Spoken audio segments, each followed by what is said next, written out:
नमस्कार दोस्तों, उद्भव सर मैथ्स यूट्यूब चैनल पर आप सभी का बहुत बहुत स्वागत है। तो आइए आज के हम पहले करंट अफेयर्स की तरफ चलते हैं। तो प्रधानमंत्री नरेंद्र मोदी ने हाल ही में गुजरात के दाहोद में आयोजित एक समारोह में कितने रुपए की विभिन्न परियोजनाओं की आधारशिला रखी और उद्घाटन किया है? तो 22,000 करोड़ रुपए। नेक्स्ट, विश्व पृथ्वी दिवस, जिसे अंतर्राष्ट्रीय मातृ पृथ्वी दिवस के रूप में भी जाना जाता है, हर साल किस तिथि को मनाया जाता है? तो 22 अप्रैल को मनाया जाता है। पृथ्वी दिवस या अंतर्राष्ट्रीय मातृ पृथ्वी दिवस 2022 का विषय क्या है? तो हमारे ग्रह में निवेश करें, इन्वेस्ट इन आवर, इसकी इस वर्ष की थीम है। 3 दिवसीय स्मार्ट शहरीकरण सम्मेलन कहाँ आयोजित किया जा रहा है? तो ये आयोजित किया गया है सूरत में। 3 दिवसीय स्मार्ट शहरीकरण सम्मेलन जो सूरत में आयोजित किया गया आवास और शहरी मामलों में के मंत्रालय, भारत सरकार द्वारा Surat smart city corporation development limited के साथ। नेक्स्ट है, गुरु तेग बहादुर जयंती हर साल किस तारीख को मनाया जाता है?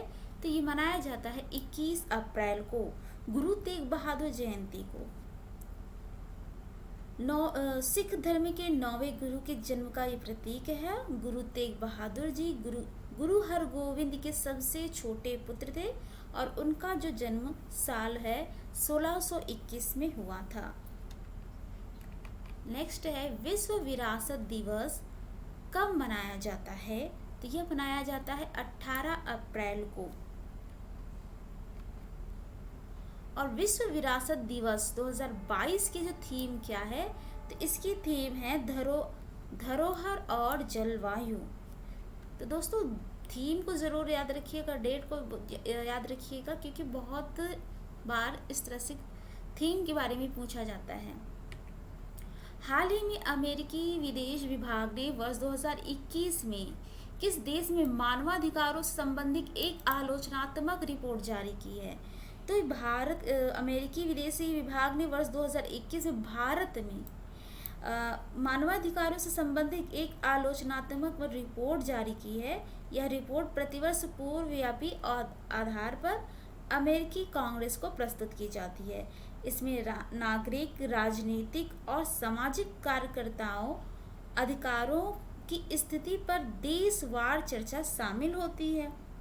दिसंबर 2021 में गृह मंत्रालय द्वारा राज्यों में मानवाधिकारों के उल्लंघन से संबंधित आंकड़े राज्यसभा में उपलब्ध कराए गए थे। नेक्स्ट देखिए, यूक्रेन के राष्ट्रपति वोलोदिमीर जेलेंस्की ने किस देश के राष्ट्रपति से रूस के लिए आतंकवाद के प्रायोजक राज्य टैग की मांग की है? तो इसने मांग की है अमेरिका से। दोस्तों रूस के लिए जो आतंकवाद प्रायोजक राज्य की जो टैग की मांग की है यूक्रेन के राष्ट्रपति ने, ये जो होता है, अब तक 4 देशों को आतंकवाद के राज्य प्रायोजक टैग दिया गया है, जिसमें सीरिया, ईरान, उत्तर कोरिया और क्यूबा है। किसी देश को एक बार जब ये टैग दे दिया जाता है तो यह टैग उसकी वित्तीय प्रणाली को नुकसान पहुंचा सकता है। किरोन पोलार्ड ने हाल ही में अंतर्राष्ट्रीय क्रिकेट से संन्यास की घोषणा की है। निम्नलिखित में से किस देश के ऑलराउंडर हैं? तो ये दोस्तों हैं ऑलराउंडर वेस्ट इंडीज के। नेक्स्ट देखिए, खेलो इंडिया यूनिवर्सिटी गेम्स के दूसरे संस्करण के लिए एक मोबाइल ऐप खेलो इंडिया यूनी गेम्स 2021 लॉन्च किया गया है। खेलो इंडिया यूनिवर्सिटी गेम्स का दूसरा संस्करण कहाँ आयोजित किया जा रहा है? तो ये आयोजित किया जा रहा है अब बेंगलुरु, कर्नाटका। नेक्स्ट देखिए, बिलिटी इलेक्ट्रिक इंक निम्नलिखित में से किस राज्य में दुनिया की सबसे बड़ी इलेक्ट्रिक 3 व्हीलर निर्माण सुविधा स्थापित करेगी? तो तो ये तेलंगाना संयुक्त राज्य अमेरिका के कैलिफोर्निया में स्थित बिल्टी इलेक्ट्रिक इंक बिल्टी ने तेलंगाना में दुनिया की सबसे बड़ी इलेक्ट्रिक 3 व्हीलर निर्माण सुविधा स्थापित करने की अपनी मंशा जाहिर की है। फिनक्लेवेशन किस बैंक द्वारा शुरू की गई एक वित्तीय समावेशन पहल है? तो ये है पेटीएम पेमेंट बैंक। ओके दोस्तों, ये भारतीय स्वतंत्रता की 75वीं वर्षगांठ मनाने के लिए आज़ादी का अमृत महोत्सव के अवसर के रूप में फिनक्लेवेशन नामक एक पहल शुरू की गई है। विश्व बैंक ने रूस यूक्रेन युद्ध के कारण 2022 के लिए वैश्विक विकास अनुमान को 4.1% से घटाकर कितने प्रतिशत कर दिया है? तो इसे घटाकर 3.2% कर दिया गया है। विश्व बैंक के अध्यक्ष डेविड मालपास ने हाल ही में कहा कि बैंक ने रूस और यूक्रेन युद्ध के कारण 2022 के लिए वैश्विक विकास अनुमान को घटाकर 3.2% कर दिया है। नेक्स्ट देखिए, किन 2 भारतीय क्रिकेटर को विजडन के 5 क्रिकेटर्स ऑफ द ईयर 2022 में नामित किया गया है? तो इसमें शामिल किया गया है रोहित शर्मा और जसप्रीत बुमराह को। नेक्स्ट है, राष्ट्रीय सिविल सेवा दिवस किस दिन मनाया जाता है? ये मनाया जाता है 21 अप्रैल को। भारत में राष्ट्रीय सिविल सेवा दिवस मनाया जाता है। इसे साल 2006 से शुरुआत हुई थी इसकी, और इसके लिए डेट 21 अप्रैल को चुनी गई थी। 21 अप्रैल 1947 को भारत के पहले गृह मंत्री सरदार वल्लभ भाई पटेल ने नवनियुक्त एवं गठित प्रशासनिक सेवा अधिकारियों को संबोधित किया था। यह दिवस ऐसे लोक सेवकों को समर्पित है जो देश की प्रगति के लिए महत्वपूर्ण काम करते हैं, इसके साथ ही नीति निर्माण में भी अपना महत्वपूर्ण योगदान प्रदान करते हैं। दुनिया की सबसे ऊंची सुरंग वर्ल्ड हाईएस्ट टनल का निर्माण सीमा सड़क संगठन BRO द्वारा सिंकुला दर्रे पर कितने फीट पर किया जा रहा है?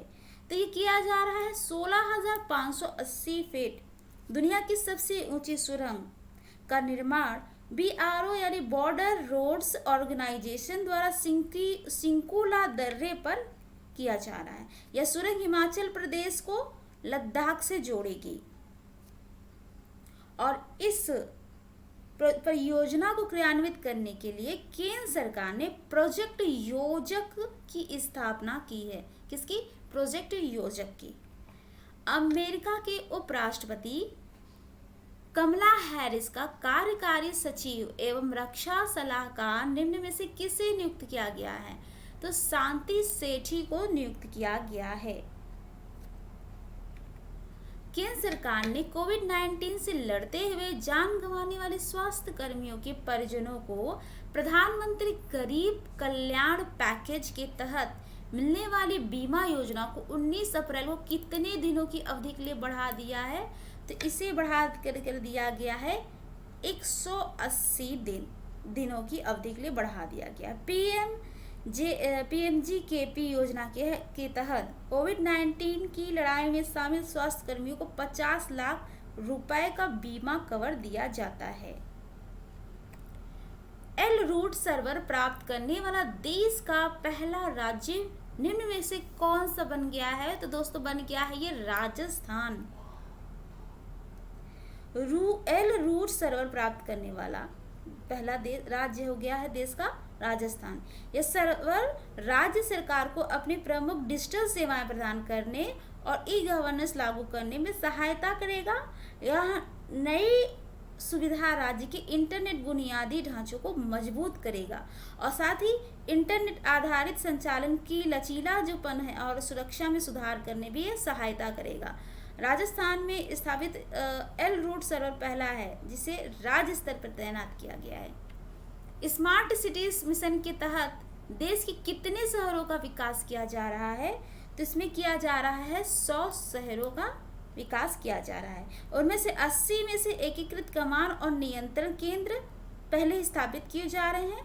15 अगस्त 2022 तक बाकी बचे हुए शहरों में भी एकीकृत कमान और नियंत्रण केंद्र होंगे।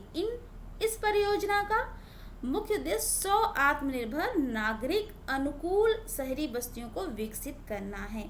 तो ये थी आज की वीडियो।